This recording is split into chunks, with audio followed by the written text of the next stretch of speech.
అత్యంత కీలకమైనటువంటి రోజు బీసీ ప్రజలకు ఒక కొత్త ఆశా దినంగా మారబోతా ఉంది. తెలంగాణ ప్రాంతంలో 1948 అక్టోబర్ 17న సెప్టెంబర్ 17న నిజాం సేనలు అంటే నిజాం ప్రభుత్వం ఈ ప్రాంతాన్ని వదిలి ఈ ప్రాంతాన్ని హైదరాబాద్ సంస్థానాన్ని భారత్లో విలీనం చేసినటువంటి సందర్భం ఆ రోజుకున్నటువంటి ప్రత్యేకత.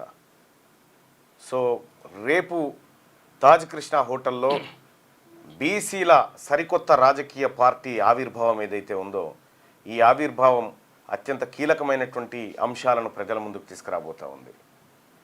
సో కాబట్టి బీసీ ప్రజలారా మరొకసారి మీ అందరికీ ఇదే ఆహ్వానంగా తెలియజేస్తా ఉన్నా. చాలా అద్భుతమైనటువంటి అంశాలు తెర మీదకి తెస్తూ ఉన్నాం. బీసీల ఆత్మగౌరవం ఉట్టిపడే విధంగా బీసీల వాటా, బీసీల అధికారం, ఈ అన్ని అంశాలతో రేపటి సభ ఉండబోతూ ఉంది. సో కాబట్టి బీసీ మేధావులందరికీ చాలామందిని కలవాలనేది మేము చూస్తూ ఉన్నాం, కానీ పూర్తి స్థాయిలో అందరినీ రీచ్ కాలేకపోయినాం. ఎవరైనా మిగిలిపోయి ఉంటే ఇదే ఆహ్వానంగా మన్నించి రావాల్సిందిగా బీసీలందరూ కూడా కలిసి రావాల్సిందిగా అందరిని రిక్వెస్ట్ చేస్తూ ఉన్నాం. ఇక అప్పర్ క్యాస్టులు అయితే దయచేసి ఎవరు రాకూడదు, ఇది ఓపెన్గా చెప్తున్నటువంటి మాట. సో ఇక ఇది రేపు జరగబోయేటువంటి రేపు అత్యంత కీలకమైంది. ఇటు బీసీలకు ఆ తర్వాత నా జీవితంలో కూడా ఒక సరికొత్త నూతన అధ్యయనం ప్రారంభం కాబోతూ ఉంది. అది బీసీల కోసం, బీసీ జాతుల మనుగడ కోసం ఉపయోగపడేటువంటి దినంగా మారాలని మనసారా కోరుకుంటా ఉన్నా. సో మొత్తానికి ఈ బీసీ నూతన రాజకీయ పార్టీ రేపు రేపరేపలాడబోతూ ఉంది. రైట్, చూద్దాం. ఇక పత్రికలలో ఉన్నటువంటి వార్తలను ఒకసారి చూస్తే ఇక్కడ కృష్ణాలో మరిన్ని జలాల వినియోగమే లక్ష్యం, తెరపైకి కొత్త ప్రాజెక్టులు, బేసిన్లో భవిష్యత్ అవసరాల దృష్టిలో ఉంచుకొని ఉత్తర్వులు, బ్రిజేష్ కుమార్ ట్రైబ్యునల్ ఎదుట వాదనలు వినిపించనున్న ప్రభుత్వం, ఆ దిశగా నీటిపారుదల శాఖ ముమ్మర కసరత్తు. గతంలో అధ్యయనం, సమగ్ర ప్రాజెక్టు నివేదిక తయారీకి ఉత్తర్వులు ఇచ్చి ముందడుగు పడని ప్రాజెక్టులపై రాష్ట్ర ప్రభుత్వం దృష్టి సారించింది. అయితే ఇప్పుడు రేపు మల్లన్న మరిగా మన పార్టీ ప్రారంభం ఉంది, ఈ పత్రికలలో మరి వస్తుందా అంటే చూస్తారు కదా మీరు ఈ పత్రికల సంగతి. తయారీకి ఉత్తర్వులు ఇచ్చి ముందడుగు పడని ప్రాజెక్టులపై రాష్ట్ర ప్రభుత్వం దృష్టి సారించి కృష్ణా ట్రైబ్యునల్ ఎదుట తమ వాదనలకు బలం చేకూరేలా వినియోగంలో ఉన్న ప్రాజెక్టుల కింద అదనపు నీటి కేటాయింపులు, రిజర్వాయర్ల సామర్థ్యం పెంపు, కొత్తగా చేపట్టడానికి ఉత్తర్వులు ఇచ్చి కార్యరూపం దాల్చని ప్రాజెక్టులను కదిలించాలని నిర్ణయించింది. ఈ నెల 23 నుంచి బ్రిజేష్ కుమార్ ట్రైబ్యునల్ ఎదుట వాదనలు ప్రారంభం కానుండగా ఈలోగా సుమారు 294 టీఎంసీల కేటాయింపులపై ఉత్తర్వులు జారీకి కసరత్తు జరుగుతుంది. ప్రస్తుతం ప్రాజెక్టుల చీఫ్ ఇంజనీర్లు ఈ పనిలో నిమగ్నమై ఉన్నారు. గత ప్రభుత్వం 2021 జూన్ 24న ఇచ్చిన జీవోలో మార్పులు చేసి కృష్ణా బేసిన్లో భవిష్యత్ అవసరాలను దృష్టిలో ఉంచుకొని ఉత్తర్వులు జారీ కానున్నాయి. ఇటీవల సీఎం రేవంత్ రెడ్డి వద్ద జరిగిన ఉన్నతస్థాయి సమావేశంలో తీసుకున్న నిర్ణయం మేరకు నీటిపారుదల శాఖ కసరత్తును ముమ్మరం చేసింది. గత తాజా ప్రతిపాదనలతో కలిపి 904 టీఎంసీలు అవసరమని ట్రైబ్యునల్ ఎదుట తెలంగాణ ప్రభుత్వం ఉంచనుంది. ఇక ప్రాజెక్టుల కింద నీటి కేటాయింపులు ఎలా ఉన్నాయంటే గతంలో కొన్ని ప్రాజెక్టులకు ఇచ్చిన ఉత్తర్వులను సవరించడంతో పాటు తాజాగా జీవోలు ఇవ్వనున్న వాటిలో కలవకుర్తి, నెట్టెంపాడు, పాలమూరు రంగారెడ్డి, డిండి, ఎత్తిపోతల, హైదరాబాద్ నీటి అవసరాలు, జూరాల వరద కాలువ, కోయల్కొండ, గండీడు, దౌలతాబాదు, ఎత్తిపోతల, ఆకేరు, మున్నేరు ఆనకట్టలు, శ్రీశైలం ఎడమగట్టు కాలువ కొనసాగింపు పథకాలున్నాయి. గతంలో ట్రైబ్యునల్ ఇచ్చిన ప్రతిపాదనలు కొన్ని ఉన్నా వాటి సామర్థ్యంలో మార్పులు జరగనున్నాయి. సంబంధిత వర్గాల సమాచారం ప్రకారం ఆయా ప్రాజెక్టుల కింద కేటాయింపులు ఇలా ఉన్నాయి. అధికారిక ఉత్తర్వులు వెలువడే నాటికి మార్పులు జరిగే అవకాశం ఉంది. కలవకుర్తి కింద అదనంగా 13 టీఎంసీలు తీసుకోవడానికి వీలుగా హెడ్ వర్క్ నిర్మాణం, నీటి వాడకానికి తగ్గట్టు కాలువల సామర్థ్యం పెంపు, 20 టీఎంసీలకు నిలువ అంటూ ఒక వార్తను చూస్తా ఉన్నాం. ఈ కృష్ణా బేసిన్కి సంబంధించి ఇప్పుడు ఎవరైతే దీని మీద చర్చలు పెట్టాలనుకుంటారో ఈ నాయకులంతా కూడా మహబూబ్ నగర్ జిల్లా నాయకులు ఉన్నప్పుడే కృష్ణా నదికి కావాల్సిన మోసం జరిగింది. వీళ్ళంతా కలిసి చేసింది, కొత్తగా ఏం లేదు. ఇప్పుడు మనం ఈ టీఎంసీలు బేసిన్లను మాట్లాడుకుంటుంది కేవలం కమిషన్ల కథా కార్ఖాననే, ఇంకొకటి ఏం కాదు. ఇడా కమిషన్లు ఎట్లొస్తాయి, ఎట్లా పోతాయి, ఏం కథ అనేది లెక్క తప్ప ఇంకోటి కాదు. ఇక్కడ కృష్ణా బేసిన్కి సంబంధించి మొత్తం కృష్ణానదికి సంబంధించి జరిగిన మోసం ఒక్కసారి వివరిస్తాను నేను. కృష్ణానది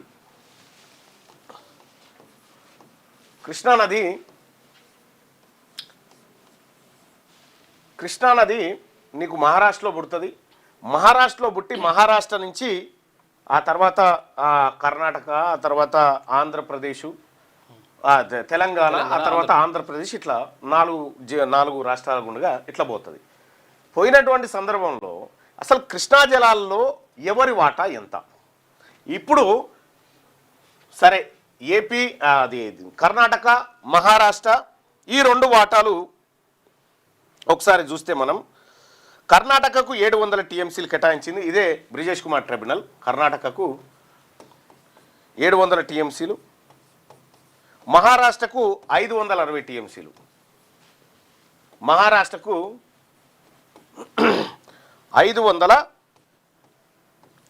టీఎంసీలు. ఇక ఉమ్మడి ఏపీకి 811 టీఎంసీలు. ఉమ్మడి ఏపీ అంటే అప్పుడు తెలంగాణ ఆంధ్రప్రదేశ్ కలిపి ఉమ్మడి ఏపీకి 811 టీఎంసీలు కేటాయించారు. ఇది కేటాయించింది. మరి ఇక్కడ ఈ ఉమ్మడి ఏపీ విడిపోయింది కదా, విడిపోయి ఏపీ సపరేట్ అయింది, తర్వాత తెలంగాణ సపరేట్ అయింది. మరి ఈ కృష్ణానది ఎక్కడ ఎంత వారుతుంది అనంటే మన తెలంగాణ భూములలో 69% భూములను 69% పరివాహక ప్రాంతం తెలంగాణలో ఉంటుంది. ఇక మిగతాకు సంబంధించి 31% పరివాహక ప్రాంతం ఏపీలో ఉంటుంది. అంటే ఇక్కడి నుంచే పోతుంది కృష్ణ. కానీ ఇక్కడ తెలంగాణలో ఈ 811లో 69% డివైడ్ చేస్తే ఎంత ఎన్ని టీఎంసీలు రావాలి? 550 టీఎంసీల దాకా వస్తుంది. 550 అంతే కదా.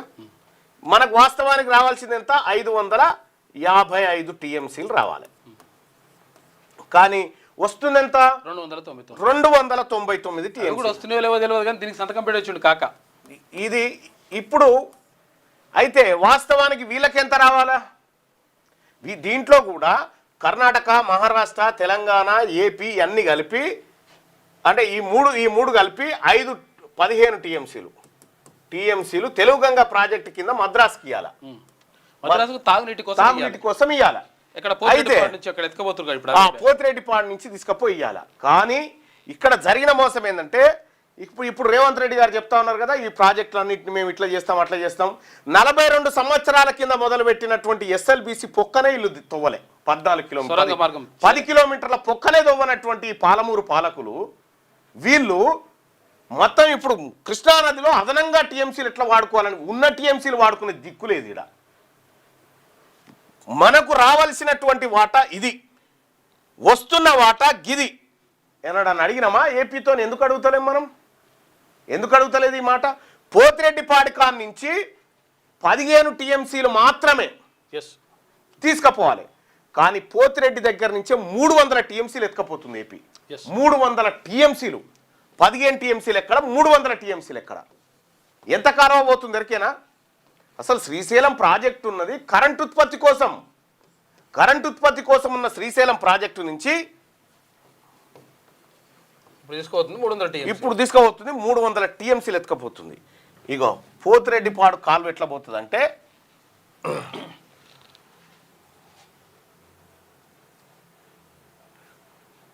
అసలు తెలంగాణకు ఎంత కాలువ వస్తుంది, ఏపీకి ఎంత కాలువ పోతుందో ఇగో ఇది ఏపీకి పోతున్నటువంటి 50 వేల క్యూసెక్కుల వాటర్ ఇది ఇట్లా వెళ్ళిపోతుంది ఏపీకి. తెలంగాణకు వస్తున్న కాలువ ఇగో గిది, ఇగో గింత.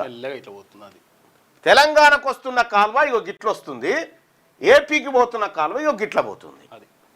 ఏపీ వాటా ఎంత? కేవలం 31% పరివాహక ప్రాంతం. కానీ తెలంగాణ భూములకేని పోతుంది కృష్ణానది. తెలంగాణ భూములు వారాయి. ఇదే పాలమూరు జిల్లా నుంచి పెద్ద పెద్ద నాయకులు పాలమూరు జిల్లా నుంచి ఉండి కనీసం పాలమూరు జిల్లాకు నీళ్లు మళ్లించలేకపోయారు. ఉన్నది ఒక్కటే జూరాల ఒక్కటే ఉన్నది. జూరాల తర్వాత శ్రీశైలము, ఆ తర్వాత అక్కడి నుంచి మనం కేవలం 1500 క్యూసెక్కులు మన చెరువు వస్తుంది గిత్తత గా కాలువ మనకు ఇగో ఇట్లా సముద్రాలు నిండినట్టుగా వాళ్ళకు పోతా ఉంది. అది వీళ్ళు సప్పుడు చేయరు. 555 టీఎంసీలు దక్కాల్సిన తెలంగాణకు 299 టీఎంసీలే దక్కుతా ఉంటే వాళ్ళకి ఏం పోయింది? సంతకం కూడా పెట్టొచ్చిండు కాక. కేసీఆర్ సంతకాలే పెట్టొచ్చిండు కదా. కేసీఆర్ సంతకాలు పెట్టి వచ్చిండు. ఇవాళ ఈయన వాదిస్తా అని చెప్తా ఉన్నాడు. ముందుగానే ఎస్ఎల్బీసీ పూర్తి చేస్తే ఉమ్మడి నల్గొండ జిల్లా సస్యశ్యామలం అవుతుంది. పాలమూరు జిల్లాకి ఎక్కడికి వస్తుంది డిండి ద్వారా, ఇక్కడనో ఖమ్మం దాకా పోతాయి. ఇవి చేయరు. ఆల్రెడీ తయారైన ప్రాజెక్టును ముట్టుకోరు. ఆ పిల్లలు తీయరట, కొత్తవి కడతారట. కొత్తవి కడితే కమిషన్లు వస్తాయి. కాబట్టి కేవలం కమిషన్ల పంచాయితే వీళ్ళది. ఆయన కాళేశ్వరం బట్టి కొట్టిండు, నేను మూసిని బట్టి కొట్టాలి, ఇంకా కొన్ని ప్రాజెక్టులు మొదలు పెట్టాలి, కమిషన్లు కొట్టాలి. ఇగో ఇదే కథ. వీళ్ళు నీళ్ళు ఇవ్వడానికి ఏం లేరు. మొత్తం ఇదే దోపిడీ. ఈ దోపిడీకి దిగబడ్డరు. అందుకోసమే మరి మన తాన్ నుంచి బారేటువంటిది, మన తాన్ నుంచే బారుతుంది కృష్ణ. కానీ మన వీళ్లకు నీళ్లు రావు. తెలంగాణ ఉద్యమంలో ఏం చెప్పుకున్నాం? మన నీళ్లు మనకు రావాలన్నాం. మన నీళ్లు మనకు రాకపోగా ఉన్న వాటాలోంచి సగం ఖాళీ అయ్యి ఏపీకి పోయినాయి. అంతే. ఇది కేసీఆర్ 10 ఏళ్ల పరిపాలనలో జరిగినటువంటి కార్యక్రమం. దిగ్విజయంగా అటు ఏడికి చిత్తూరు పోయి, రోజా వాళ్ళ ఇంటికాడికి పోయి రాయలసీమను రత్నాలసీమ చేస్తా, కృష్ణా నీళ్ళు పట్టుకొస్తా అని చెప్తా ఉన్నాడు. ఇప్పుడు ఏం చేస్తా ఉన్నాడు చంద్రబాబు నాయుడు గారు? ఈ కృష్ణా నుంచి పోతున్న నీళ్ళుగా ఇప్పుడు గోదావరిలోకేని నీళ్లు తీసుకొచ్చి బనకచెర్ల కాడికేని వీళ్ళకి కలుపుతాడట. మళ్ళీ ఇంకా జర పెద్దగా చేస్తారట ఈ కాలువ. ఎక్కడికి పోతాయి వాటర్ అంటే కుప్పం దాకా పోతాయి. నదుల అనుసంధానం పేరుతోటి మొత్తం మల దోపిడి. ఇంత పెద్ద దోపిడీ కార్యక్రమానికి తెర వేసిరు. నీళ్ల ద్వారా వీళ్ళు ఎట్లా పైసలు సంపాదిస్తారో చూడరు. అసలు గోదావరికి అసలు యాక్చువల్గా రాయలసీమకు సంబంధమే లేదు. సంబంధం కూడా లేదు. అది గోదావరి పరివాహక ప్రాంతంలో రాయలసీమ ఉండనే ఉండదు. అసలే ఉండదు. సంబంధం లేదు. కేవలం ఈస్ట్ వెస్ట్ 2 జిల్లాలు మారుతాయి ఇక్కడ. అంతే. 71%, 79% గోదావరి తెలంగాణ ప్రాంతంలోనే మారుతుంది. ఉమ్మడి ఏపీలో 79%. కేవలం 21% మాత్రమే. కేవలం మనకు ఎస్ఆర్ఎస్పి ఒకటే వరప్రదాయిని. ఆడ ఎస్ఆర్ఎస్పి, ఈడ జూరాల గంతే. ఈ నాయకులంతా ఉమ్మడి ఏపీలో ఉన్నటువంటి కాంట్రాక్టర్లతోటి ఏపీ ప్రయోజనాల కోసమే తెలంగాణ నాయకులు పనిచేసి 10 ఏళ్ళు కూడా జరిగింది అదే. జగన్మోహన్ రెడ్డి గారు అక్కడ పోతిరెడ్డి పాడబెట్టి ఆడికేని ఎత్తుకపోతుందని ఇదే వెలుగు దినపత్రిక V6 ఛానల్ ముర్రో మొత్తుకుంది. ఇవాళ కూడా అదే పరిస్థితి. వీళ్ళు 42 ఏళ్ల కింద మొదలుపెట్టినటువంటి ఎస్ఎల్బీసీని పూర్తి చేయారట. కానీ కొత్తగా ప్రాజెక్టులు ఎట్లా డిజైన్ చేద్దామని ఆలోచన చేస్తూ ఉన్నారు. తమ్మిడి ఎట్టి 150 మీటర్ల ఎత్తులో అవసరమైతే 1500 ఎకరాలకు మనం పరిహారం కట్టిద్దాం, మహారాష్ట్రకు డిపిఆర్ తయారు చేయండి అని చెప్తా ఉన్నారు. మరి కూలిన కాళేశ్వరం సంగతి దాని రిపేర్ ఏం లేదా? ఇక అటు పోయినట్టేనా? 1,00,000 కోట్లు అట్టేనా? కేసీఆర్ కుటుంబం అవినీతి వల్ల దశకిందయా, ఓకే కూలింది. దాని రిపేర్ సంగతి ఏంది? రిపేర్ చేసుకోవాలన్నా వద్దా? కాళేశ్వరం కమిషన్ రిపోర్ట్ ఇచ్చింది కదా, అవినీతి పరులపైన చర్యలు తీసుకో. కానీ అసెట్ మాత్రం తెలంగాణది కదా, అది ఆడ పైసలు పెట్టినాం కదా. మరి దాని సంగతి ఏంది? అది ముట్టుకుంటే పైసలు ఏడొస్తాయి? రావు కదా. కొత్తగా కట్టాలి, మళ్ళా కొత్తగా కట్టాలి, కొత్తగా కమిషన్లు కొట్టాలి. ఇగో ఇది కార్యక్రమం జరుగుతుంది తెలంగాణ రాష్ట్రంలో. ఇగో ఏపీకి పోయే నీళ్ళు ఎట్లా పోతున్నాయి వరద, తెలంగాణకు వచ్చే నీళ్ళ వరద చూడ. పిల్ల కాలువ. అందుకోసమే వీళ్ళ బండారం అంతా బయట పెట్టాల్సిన సమయం వచ్చింది. పెడదాం. కొన్ని కీలక నిబంధనలపై స్టే. ఇక వక్ఫ్ చట్టాన్ని మొత్తంగా నిర్వహించలేమన్న సుప్రీంకోర్టు. ఇవి మధ్యంతర ఉత్తర్వులేనని వెల్లడి. తుది విచారణలో పూర్తి వాదనలను వినిపించవచ్చని సూచన. స్వాగతించిన ముస్లిం సంస్థలు. రైట్గా రాజ్యాంగబద్ధంగా పార్లమెంట్ ఆమోదించిన వక్ఫ్ చట్టాన్ని మొత్తంగా నిలువరించలేమని సుప్రీంకోర్టు స్పష్టం చేసింది. అయితే అందులోని కొన్ని నిబంధనలపై మాత్రం స్టే ఇస్తున్నామని సోమవారం ఇచ్చిన మధ్యంతర ఉత్తర్వులో పేర్కొంది. వక్ఫ్ సవరణ చట్టం 2025లోని అన్ని నిబంధనలపై స్టే ఇవ్వడానికి మాకు ఎటువంటి కారణాలు కనిపించలేదు. అందువల్ల చట్టాన్ని వ్యతిరేకిస్తూ స్టే ఇవ్వాలని చేసిన విజ్ఞప్తులను తిరస్కరిస్తున్నామని ప్రధాన న్యాయమూర్తి జస్టిస్ బిఆర్ గవాయ్, న్యాయమూర్తి జస్టిస్ అగస్టిన్ మైన్తో కూడిన ధర్మాసనం 128 పేజీల్లో ఉత్తర్వులో పేర్కొన్నారు. ఇక 5 ఏళ్ల పాటు ఇస్లాంను అనుసరించే వారే వక్ఫ్ను ఏర్పాటు చేయడానికి అనుమతించే నిబంధనలపై ధర్మాసనం స్టే ఇచ్చింది. దీంతో పాటు మరికొన్ని కీలక నిబంధనలు నిలిపివేస్తూ ఉత్తర్వులు ఇచ్చింది. ఎల్లప్పుడూ చట్టం చేసేటప్పుడు రాజ్యాంగబద్ధతకు అనుకూలంగానే ఆలోచనలు సాగుతాయి. అత్యంత అరుదైన కేసులో జోక్యం చేసుకోవాల్సి వస్తుందని ధర్మాసనం స్పష్టం చేసింది. ఇది ప్రాథమికంగా విచారించి ఇచ్చిన మధ్యంతర ఉత్తర్వులేనని చట్టం రాజ్యాంగ భద్రతపై అటు పిటిషనర్లు ఇటు ప్రభుత్వం పూర్తి వాదనలు వినిపించడాన్ని ఇవి నిలువరించబోవని పేర్కొంది. చట్టంలో నిబంధనలపై మధ్యంతర స్టే ఇచ్చేటప్పుడు కోర్టులు నెమ్మదిగా వ్యవహరించాలని సూచించింది.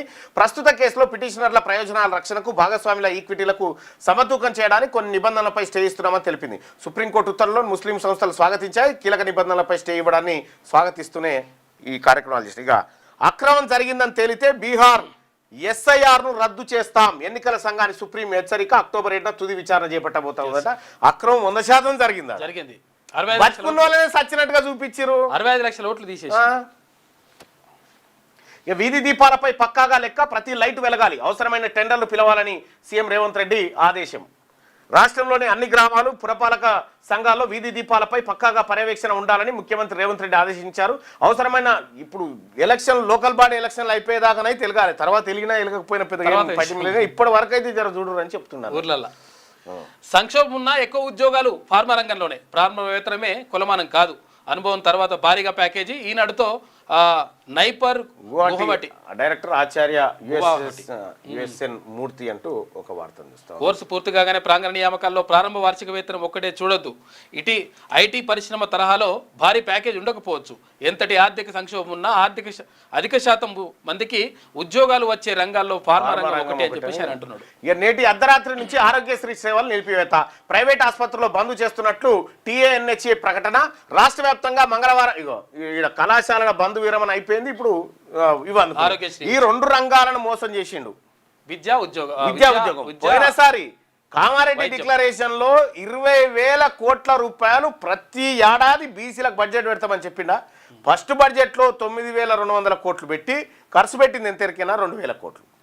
7,000 కోట్లు ఉల్టా తిన్నారు. మళ్ళా పెద్ద దొంగల ముఠా తయారైపోయింది. అంటే ఎక్కడైతే పేదవాడు చదువుకుంటాడో, పేదవాడు వైద్యం చేయించుకుంటాడో ఆ రంగాలను ఖతం చేసిరు అన్నట్టు. ప్రైవేట్ ఆసుపత్రిలో బంద్ చేస్తున్నట్టు ప్రకటించిరుగా. రాష్ట్ర వ్యాప్తంగా మంగళవారం అర్ధరాత్రి నుంచి ప్రైవేట్ ఆసుపత్రిలో ఆరోగ్యశ్రీ సేవలు నిలిపివేస్తున్నట్టు Telangana Aarogyasri network hospitals association ప్రకటించింది. ఈ మేరకు టీఏఎన్హెచ్ఏ రాష్ట్ర అధ్యక్షుడు డాక్టర్ వద్దిరాజు రాకేష్ సోమవారం ఒక ప్రకటన విడుదల చేశారట. ఆరోగ్యశ్రీ సేవలు ఇవాళ రాత్రి నుంచి ఇక కార్డు తీసుకపోతే నడవై ఈ ఇత్తే కదా వీళ్ళు దూపగదాయతందుకే ప్రాజెక్టుల మీద ఉన్న సో ఇంకో కార్డు లేదు. ఎవరికి కావాలని దిక్కుమాలే ఈ నందనవనాలు సుందరవనాలు ఎవరికి కావాలి? సస్తుంటే జనం ప్రాణాలు కాపాడు. కళాశాలల బంద్ విరమణ, సర్కార్తో చర్చలు సఫలం. వారంలో 600 కోట్లు, దీపావళి లోపు మరో 600 కోట్లు చెల్లించేందుకు ప్రభుత్వం అంగీకారం. ఉన్నత విద్యా సంస్థల సమైక్య ప్రతినిధుల వెల్లడి. ఫీజు రియంబర్స్మెంట్ బకాయిలు చెల్లించాలన్న డిమాండ్తో రాష్ట్రంలో సోమవారం నుంచి చేపట్టిన వృత్తి విద్యా కళాశాలల బంద్ను యాజమాన్యాలు విరమించుకున్నాయి. ప్రభుత్వంతో 2వ రోజు సోమవారం జరిగిన చర్చలు సఫలం కావడంతో ఇప్పుడు ఈ కాలేజీలు ఉన్నాయిగా, రెడ్డి గారుల ఇంజనీరింగ్ కాలేజీలు, వాళ్ళకి 600 కోట్లు ఇస్తారట. మళ్ళీ దీపావళి కల్లా మళ్ళీ 600 కోట్లు బంద్ పెడతాం కాలేజీలని బెదిరించి తెచ్చిరు. అంతే కరెక్ట్. ఇప్పుడు వాళ్ళ ఖాతాలో జమ అవుతాయి, ఇవన్నీ బరాబర్ జమ అవుతాయి. ఇక ఇజ్రాయెల్ రక్తదాహాన్ని అడ్డుకుందాం, నిర్ణయాత్మక చర్యలకు ఇదే తగిన సమయం. ఇస్లామిక్ అరబ్ నేతల ఉద్ఘాటన. దోహాలో 50కి పైగా దేశాల అత్యవసర భేటీ జరిగిందట. ఇజ్రాయెల్ రక్తదాహాన్ని ఇజ్రాయెల్ అమెరికాకు పెట్టు, ఇక అదందరినీ డిస్టర్బ్ చేస్తుంటది. బండి సంజయ్పై కేసీఆర్ పరువు నష్టం దావా. ఇక ఫిర్యాదుదారుల వాంగ్మూలం నమోదు. గొర్రెల కుంభకోణంపై ఈడీ విచారణ. ఇప్పుడు ఏమో అవసరం లేదు, మెల్లె కానీ దాని సెటిల్మెంట్ అయినాక చూద్దాం. ఇది అడ్వర్టైజ్మెంట్ యాడ్, అది కూడా వార్తలానే ఇచ్చిండ్రు, అది కూడా వార్తలానే. మళ్ళా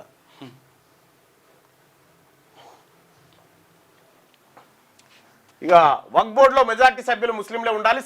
సవరణ చట్టంలోని పలు కీలక ప్రొవిజన్లపై సుప్రీం స్టే. వక్ఫ్ ఆస్తుల డీనోటిఫికేషన్ నిలిపివేత. ఆస్తిని వక్ఫ్ చేసే విషయంలో 5 ఏళ్ల నిబంధన బ్రేకు. వక్ఫ్ ఆస్తులపై ఇప్పుడున్న అధికారులను మార్చొద్దన్న ఆదేశం. బోర్డు సీఈఓగా ముస్లిం వ్యక్తి ఉంటే బెటర్. సెంట్రల్ బోర్డులో ముస్లిమేతరులు 4కి మించొద్దు. స్టేట్ బోర్డులో 3 ముస్లిమేతరులు ఉండాలి. స్వాగతించిన ముస్లిం పెద్దలు, సంఘాల ప్రతినిధులు. వక్ఫ్ బోర్డులో ఇక చట్టవిరుద్ధమని తేలితే సర్ను పక్కన పెడతాం. ఈసీని హెచ్చరించిన సుప్రీంకోర్టు. సర్పై అసంపూర్తి అభిప్రాయం వెల్లడించలేం. తుది తీర్పు పాన్ ఇండియాకు వర్తించేలా ఉంటుంది. అక్టోబర్ 7న తుది వాదనలు వింటామని వెల్లడంటూ.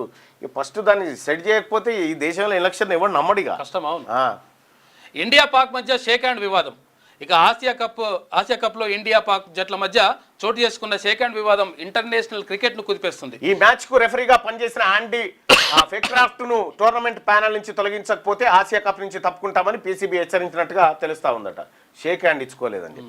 ఇక ఎల్ఈడి స్ట్రీట్ లైట్లకు కమాండ్ కంట్రోల్ సెంటర్తో లింకు. పగటిపూట విద్యుత్ దుర్వినియోగం కాకుండా పక్కాగా పర్యవేక్షణ. అధికారులకు సీఎం రేవంత్ రెడ్డి ఆదేశాలు జారీ చేసిండు.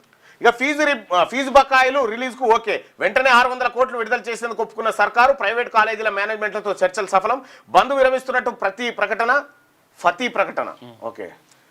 ఇక నేటి నుంచి యథాతథంగా కాలేజీలు, మిగిలిన బకాయిలు ప్రతి నెలా కొంత విడుదల చేస్తాను డిప్యూటీ సీఎం బట్టి, ఫీజు రియంబర్స్మెంట్ రేషనలైజేషన్పై కమిటీ వేస్తామని వెల్లడి. మొత్తానికి ఇప్పుడు మళ్ళా రెడ్డి గారుల కాలేజీలు, టీకేఆర్లు, బీకేఆర్లు, మల్లారెడ్డి అన్నిటికీ పైసలు వస్తాయి, 600 కోట్లు జమ అవుతున్నాయి. రేపు ప్రజాపాలన దినోత్సవం, పబ్లిక్ గార్డెన్లో జాతీయ జెండా ఆవిష్కరించనున్న సీఎం అంటూ ఒక వార్త. రేపే బీసీల జెండా, బీసీల ఆత్మగౌరవ జెండా రేపు రెపరెపలాడబోతా ఉంది. ఈ తెలంగాణ గడ్డ మీద బీసీలు తమకు తాముగా రాజకీయ పార్టీని తీసుకొస్తా ఉన్నారు. సో కాబట్టి బీసీ ప్రజలారా, ప్రతి గ్రామంలో ఈ బీసీ జెండా ఎగరాలి, ప్రతి చోట ఈ బీసీ నినాదం నింగినంటాలి. అదేవిధంగా బీసీ ప్రజలారా, ఎన్ని రోజులున్నా వీళ్ళని నమ్మడానికి వీల్లేదు, వాళ్ళ వల్లంతా విషయమే ఉంది. మనల్ని తరతరాలుగా మన రక్తం దాగుతూనే ఉన్నారు. కాబట్టి వీళ్ళు మనకిచ్చుడేంది, మనది మనం తీసుకుందాం. అందుకోసమే ఈ రేపటి కార్యక్రమం జరగబోతోంది హోటల్ తాజ్ కృష్ణ. రేపు 11 గంటలకి మనం అందరం కలుసుకుందాం అక్కడ.